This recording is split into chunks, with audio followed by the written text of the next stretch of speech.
राधे राधे आप सभी को। मेरा बेटा जा रहा है स्कूल और ये गया स्कूल में। इसको स्कूल भेज के मैंने मंदिर जाने की तैयारी की है और मैं नहा धो के तैयार हो गई हूँ। और आज से ही नवरात्रे शुरू हैं तो अब मैं जा रही हूँ पहले मंदिर में जा गई मैं। और ये भोले बाबा, माता काली, जय माता दी, ये शेरों वाली माता हैं। पूरा दरबार अच्छे से सजा हुआ है। और आज एक खास बात मुझे मंदिर में लगी कि सभी भगवानों ने पीले पीले ही वस्त्र धारण कर रखे थे। और फिर घर आके जब मैं मंदिर की सफाई करने लग रही थी तो बेटी ने बोली, मम्मी आपने एक बात नोटिस की?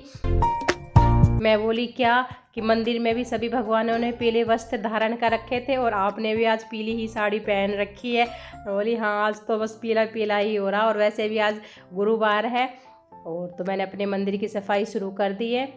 ये पहले लड़ी हटाई मंदिर की और सभी भगवान की तस्वीरें, प्रतिमा सब बाहर पहले मैंने निकाल के रख दिया है बाहर। आज पहला नवरात्रा तो सुबह सबसे पहले मंदिर से आने के बाद मैंने अपने मंदिर की सफाई शुरू करी। ये कान्हा जी हैं, कितने प्यारे लग रहे हैं। पहले मंदिर को अच्छे से साफ रगड़ रगड़ के साफ़ किया। ये जूने से मैंने इसको साफ़ किया है। और ये जूना मेरा स्पेशल सिर्फ मंदिर के लिए आई है। बर्तनों वाला जूना मैं नहीं यूज़ करती भगवान के उसमें। और तो ये मेरा जूना बस इसको यूज़ करके फिर उठा के रख देती हूँ कि मंदिर की सफाई जब भी मैं करती हूँ तो इसी जूने से साफ़ करती हूँ। और फिर जूने से अच्छे से साफ़ करने के बाद फिर मैंने साफ़ कपड़े से मंदिर को अच्छे से सभी जगह जो सरफ लगा हुआ था, विम लगी हुई थी, उसको अच्छे से छुड़ा लिया है। पूरे को अच्छे से साफ़ किया मंदिर को। आज से नवरात्रे हैं और मेरा 9 दिन का व्रत भी है। मैं पूरे नवरात्रे रखती हूँ, दोनों वाले, चैत वाले भी और सर्दी वाले भी। मैया रानी जितनी शक्ति देते। मंदिर को अच्छे से साफ़ किया, फिर उसमें ऊपर नीचे अच्छे से गंगा जल मैंने छिड़क दिया है। और अब इसमें मैं बिछाऊंगी ये कपड़ा। और एक बात और, अब मंदिर में बिछाने वाला कपड़ा भी मेरा पीला पीला ही है। जो निकाला था वो भी पीला ही है और दूसरा बिछा रही हूँ वो भी पीला ही है। आज तो येलो डे हो गया है। और फिर सभी भगवान की प्रतिमाओं को साफ कर करके मंदिर में मैंने रख दिया। और ये मेरे राधा कृष्ण भगवान अच्छे से साफ करके सुखा के सूखे कपड़े से। और फिर मैंने सभी तस्वीरें मंदिर में लगा दी हैं इसमें अच्छे तरीके से। साफ कर हर तस्वीर को मैंने मंदिर में लगा दिया है। सुबह घर में बासी झाड़ू लगाने के बाद उसके बाद मैं नहा धो के मंदिर गई थी पहले तो। और फिर आके अपने मंदिर की साफ़ सफाई में ही लग गई थी कि इसमें मेरा पूरा ही समय लग गया था। 1-1.5 घंटा ही लग जाता पूरा अच्छे मंदिर को रगड़ रगड़ के साफ़ करना, फिर गीले कपड़े से साफ़ करना, सूखे कपड़े से साफ़ करना। अच्छे से पहले मैंने इस पूरे मंदिर को अच्छे से साफ़ किया। और उसके बाद यहाँ पे फिर मैंने माता की चौकी लगानी है तो यहाँ पे भी साथ के साथ अच्छे से साफ़ कर दिया है, पोछा लगा दिया है इसमें। और पोछा लगाने के बाद फिर मैंने इसमें पोछा लगाया सारे में कि अब थोड़ा सा पानी भी गिर गया था, मैं मंदिर की सफाई कर दी थी। और फिर मैंने यहाँ पे मैया रानी की चौकी लगाई। चौकी लगाने के बाद उस पर मैंने गंगा जल छिड़का। पहले चौकी को अच्छे से साफ़ कर लिया था, फिर गंगा जल छिड़का इस पर। और अब इस पर मैं ये लाल कपड़ा बिछा दूँगी चौकी के ऊपर।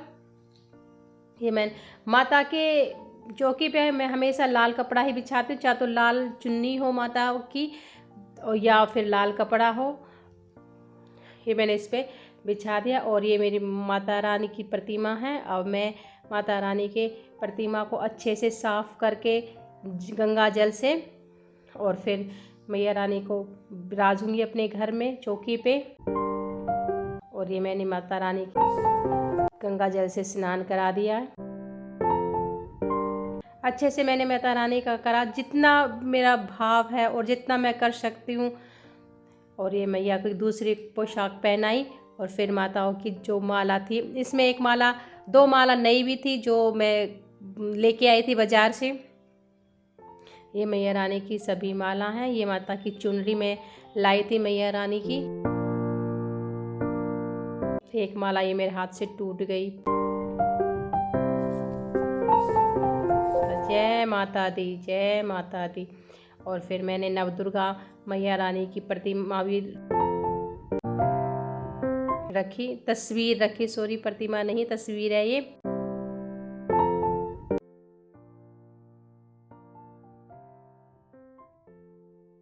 दूसरी तस्वीर है उसको भी मैंने साफ़ करके चौकी पे ही विराजमान कर दिया है कि यहीं साथ यहाँ पे ये वैष्णो माता की मेरी तस्वीर है और ये मैंने चौकी अपनी तैयार कर दी है।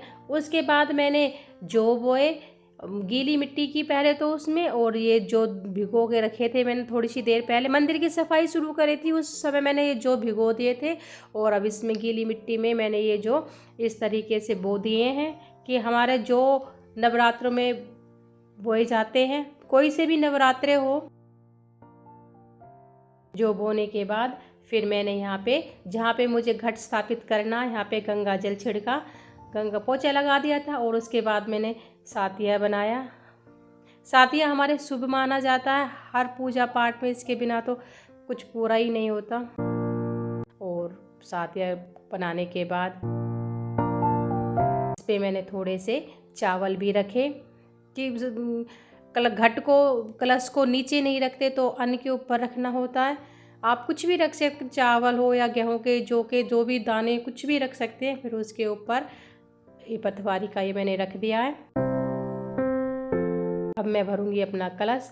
कलश भरने के लिए सबसे पहले उसमें डालूंगी थोड़ा सा गंगा जल, क्योंकि गंगा जल में जब घर का जल मिलेगा तो सारा ही वो गंगा जल बन जाता है। पहले गंगा जल डालना चाहिए, उसके बाद जल, ना कि पहले जल और बाद में गंगा जल। और इसको जल से भरने के बाद इसमें मैंने कलावे का धागा बांधा। कलावा का धागा बांधने के बाद फिर मैंने इसमें सातिया भी बना दिया था कि कलश की भी पूरी पूजा होती है और इसके ऊपर नारियल भी रखा जाता है। तो इस पे मैंने ये पूरा सातिया बनाया। जय माता दी का नाम लेके ये सातिया बना दिया है। और अब इसको मैं रखूँगी अपने, भाई मैं तो अपने इसी तरीके से करती हूँ, पता नहीं आजकल तो कौन क्या क्या कैसे कैसे करता है, पर मैं तो हमेशा से ही ये ऐसे ही करती आई हूँ और ऐसे ही करती हूँ। माँ मेरी हमेशा बस अपना आशीर्वाद बनाए रखे। फिर इसके ऊपर मैंने आम के पत्ते रखे और ये इसका ढक्कन के ऊपर 11 रुपये मैं रखती हूँ। भाई वैसे तो मैया का 1.25 रुपया आता है, लेकिन अब 1.25 रुपया तो नहीं मिलता ही नहीं है कहीं 25 पैसे वाला। तो ये मैया का नारियल और इस पे चुन्नी लपेट के टीका करके और इसको भी मैंने कलश के ऊपर रख दिया है। नारियल का मुख हमेशा अपनी तरफ करके ही नारियल रखना चाहिए और इसी तरीके से मैं रखती आई हूँ और ऐसे ही रखती हूँ कि बस नारियल का मुख अपनी तरफ हो। और ये मेरा मैया रानी का दरबार लग गया है। और ये फूल जो मैं कल लेके आई थी, ये गुलाब का फूल है, ये मैंने मैया के चरणों में चढ़ा दिया है। इधर मैं और मेरी बेटी ऐसे ही बात करते हुए मैं उसको बोल रही थी कि तू भी नवरात्रि रख ले। मम्मी मेरे से नहीं रखे जाते, वो नहीं रख पाते, 2 जोड़े करेगी और मैं पूरे रखूँगी। और अपना सारा काम करने के बाद उसके बाद फिर मैंने अपनी पूजा पाठ की। ये फूलों की माला भी बनाई थी, मैंने नहीं बनाई थी, ये भी फूल मेरे कुछ ऊपर भी लगे हुए हैं, पर वो मैं भी नहीं लेके आई, उनको मैं कल चढ़ाऊँगी। ये तो मैं बाहर से ही लेके आई थी। और माता रानी को टीका लगाने के बाद मैंने खुद से भी टीका लगाया और फिर अपनी नारियल में तो मैंने पहले ही बांध दिया था, लेकिन माता रानी के नाम का और गणेश जी भगवान के नाम का जो भी अपनी रोज़ वाली विधि रहती है उसी के अनुसार मैंने अपनी पूजा की। बहुत समय लग गया था मुझे, मतलब साफ़ सफाई के मंदिर के उसको करने में। और उसके बाद फिर मैंने दुर्गा सप्तशती का जो स्टार्टिंग में पढ़े जाते एक कवच, वो मैंने पढ़ना शुरू किया। पहले समय याचना से ही मैं शुरू करती हूँ और फिर पढ़ा अपनी पूजा पूरी करने के बाद जय माता दी। मैया रानी अपनी असीम कृपा हमारे ऊपर बनाए रखना। और फिर मैंने मैया का फल का भोग लगाया और कटोरी में वैसे मैंने थोड़ा सा भोग मीठे का बना के रख दिया था, मिश्री ड्राई फ्रूट वगैरह भाई जैसे मैं बना के रखती हूँ। मुझे नहीं पता भाई, मैं तो इतनी ही पूजा जानती हूँ मैया रानी, कुछ गलती हो तो मुझे क्षमा करना। इस तरीके से मैंने अपने पहले नवरात्रि की आज पूजा की और उसके बाद फिर थकान भी चढ़ गई थी, तो उसके बाद मैंने चाय पी और चाय पीने के बाद फिर घर का बचा हुआ सारा काम ख़त्म किया। जय माता दी।